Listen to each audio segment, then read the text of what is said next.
Әр күніңіз сәттілікке толы болсын ағайын. Бүгінгі тақырыбымда маусым айында туылған ерлер мен әйелдер туралы айтатын боламын.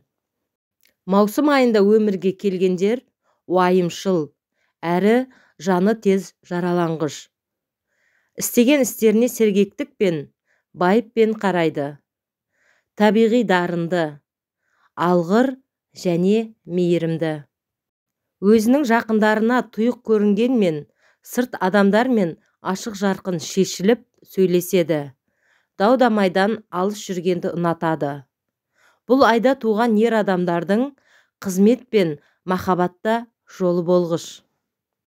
Көрсе құмар, әр нәрсеге қызыққыш, бірақ одан тез жалығады.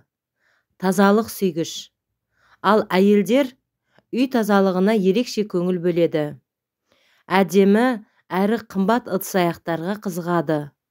Мереке сайын болмашы сыйлық ұсынған адамды өмір бойы мақтап жүруге дайын.